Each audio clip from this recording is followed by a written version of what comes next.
Battle of the Network shows. Join Rick Brooks and Mike Kogel as they explore the TV of the 70s and 80s through hand-picked episodes of their favorite and not-so-favorite series.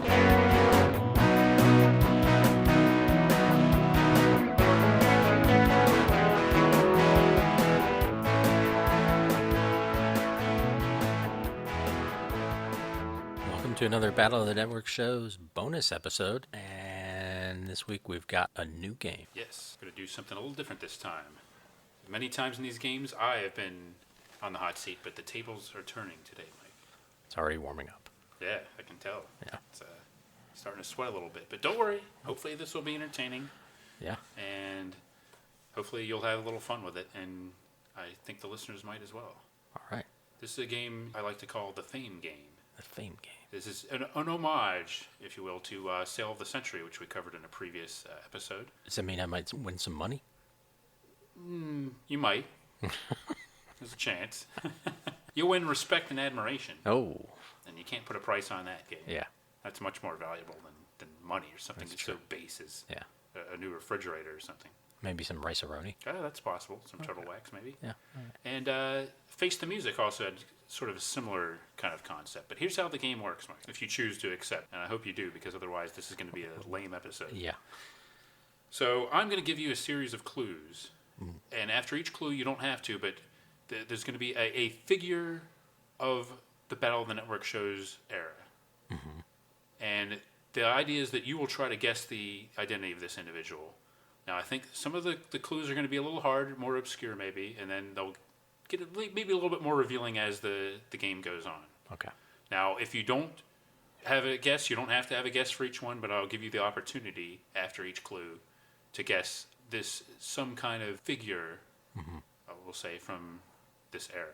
Okay. Okay? Yeah. You ready? And then just say pass if I don't want to. Yeah, you can say that, or you can say some other code word, or I'll get the idea, hopefully. Okay. All right, so here we go with the Fame Game, and this is untimed, fortunately. There's no clock, so you can take your time. All right, the game starts now.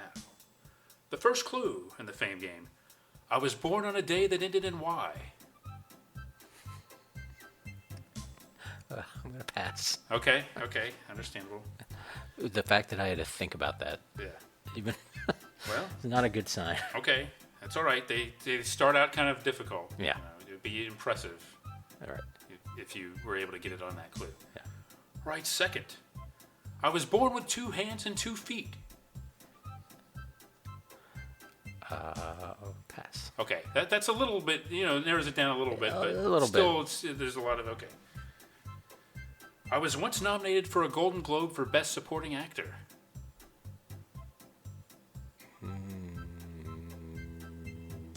Pass. Okay.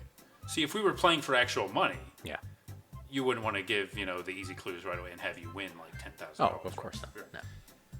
My first credited role on a TV show was a bit part on Owen Marshall, Counselor at Law, in 1971.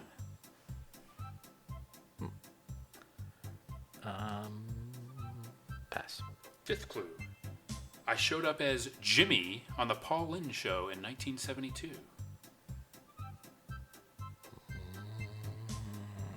Pass.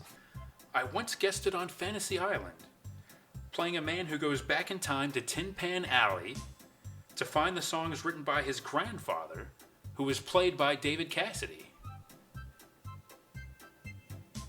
The grandfather was played by David Cassidy. Yes, the grandfather was played by David Cassidy. Sean Cassidy? Not Sean Cassidy. Not Sean Cassidy. We'll go on to the next clue. A close relative invented something that saved countless number of lives. Pass. I myself invented and marketed a product that I hope also saves lives.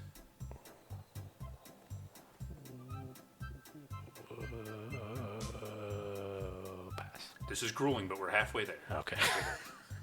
It's tough. It's tough on the hot seat under these It lights. is. Now you know how I feel some of these games. Right, sometimes. yeah. I was a frequent guest on the mid-1980s game show Body Language. Pass. I don't know that game show. It was basically a charades kind of game. Number 10. I once directed a CBS school break special starring Dermot Mulroney as a high school drug addict.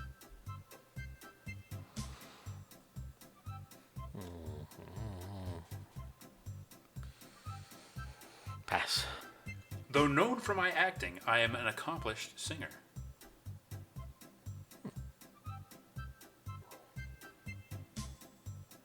Greg Evigan. Excellent guess, but not Craig Evigan. Very sorry, we'll continue on with the game. I performed Mac the Knife on an early Dolly Parton variety show.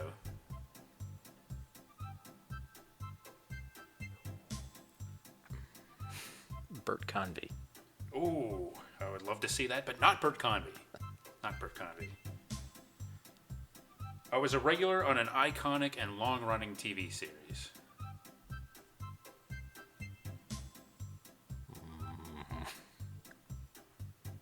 Listeners, you can be playing along at home Pass. too. I appeared as that same character on 3 other famous TV series. Ooh. Ooh.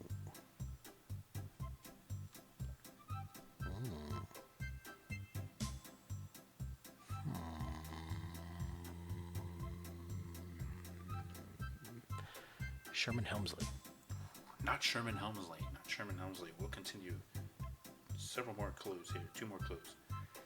After that series, that long-running series, I was a frequent director on shows like Melrose Place and 90210, as well as Sabrina the Teenage Witch and Charmed.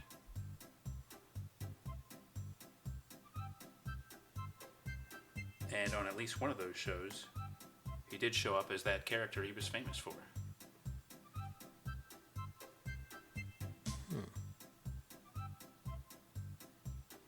Pass. I have been known to get your blood pumping.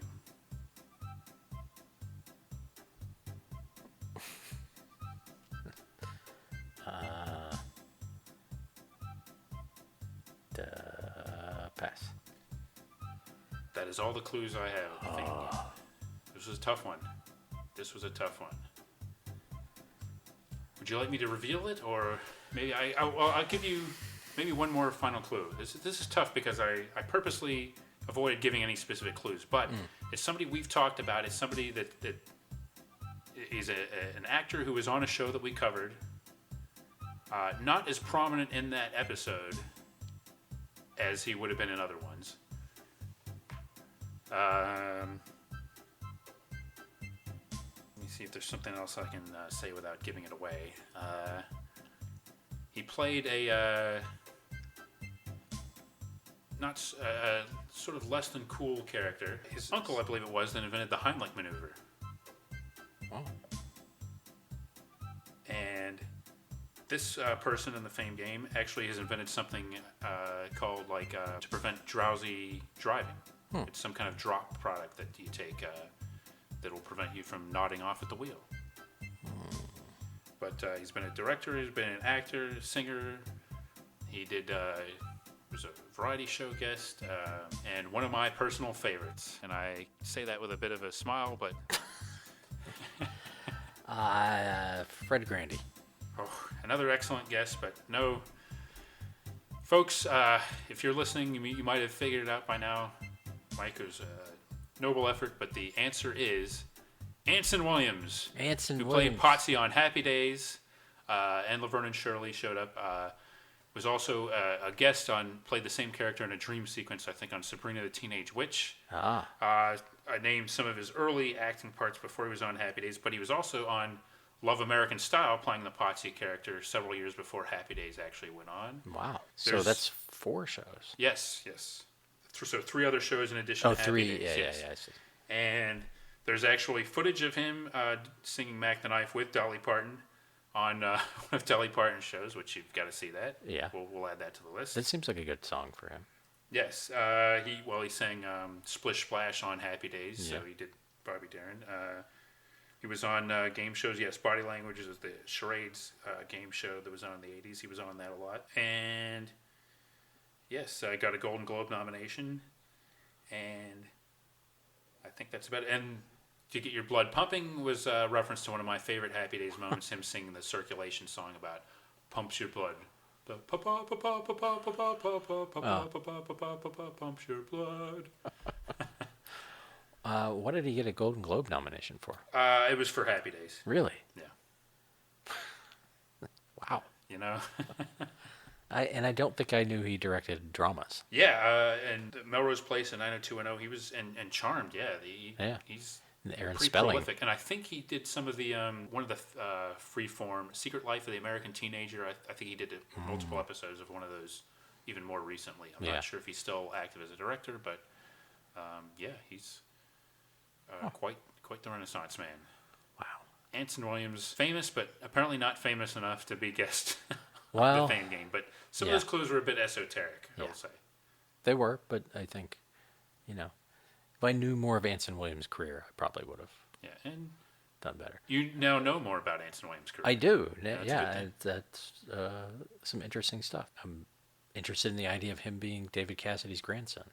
Yeah, that's I don't remember that at all. Yeah. And I would like to see that. And going back to Tin Pan Alley, I'm sure was another chance for him to do some music. I'm sure maybe they did something together. Oh, yeah, I hope so. Oh, yeah. Two teen idols in the same scene. Yeah. Together on Fantasy Island. And Jimmy on the Paul Lynde show. Yeah, that I think was probably a bit part. Oh. I don't think it was a recurring Yeah. thing. I think it was just one of his earliest roles. Right. So Love American Style would probably been right after that, I think. Yeah. It was a couple years before the Happy Days. So. And were pretty much all the Happy Days people on that? In that episode? I mean, I know it was like a...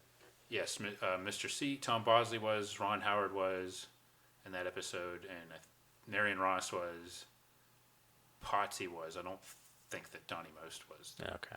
And no Fonz. Right. So, that's I commend you for making it through that unscathed. Yeah. That could be a grueling gauntlet, but... I like this game. I feel like I won't ever do well at it, but it's educational. Yes, educational, and can win some cash and prizes maybe next time. Yeah. I would definitely invite you to come back and play again. All right. I accept that invitation. It's a relief. to my own house. How gracious of you. Yeah. Well, there you go. That's the Fame Game. Boy, I wish we had a jingle for that. Like a 5-part unison radio jingle. And I wish Anson Williams was one of the singers in it. Yeah. Anson Williams, Donnie Most. Ted McGinley. That's good. And Fred Grandy. No. Yeah, Fred. Yeah, I believe. Yeah. No. Fred Grandy's. Yeah. Right. Ted McGinley's the bridge between gotcha. two shows. Yeah. Right. And maybe Gavin McLeod. Oh yeah. So there you go. That's your. But he's a fine voice. Yeah. Yeah. All right. We'll see you again on another Fame Game or Pick Your Pine or Love Boat Game. Or maybe something new. Regular episode. Yes. Feel free to listen to those. As long as we see. Maybe go back and listen to our Happy Days episode. Yes, to get some valuable context. Anson Williams did some singing in that one. He did. He wasn't I don't think he was a featured solo singer, like with one musical number just for himself. Right. Which surprised me at the time, I think. Like he had a verse in the prison song. Yes. Yeah, if nothing else, you can go back and I'm sure we've got a still somewhere of the elephant dance. Oh, we do. Yeah. That's worth a shot. Yeah. Join us next time for another exciting episode of Battle of the Network shows.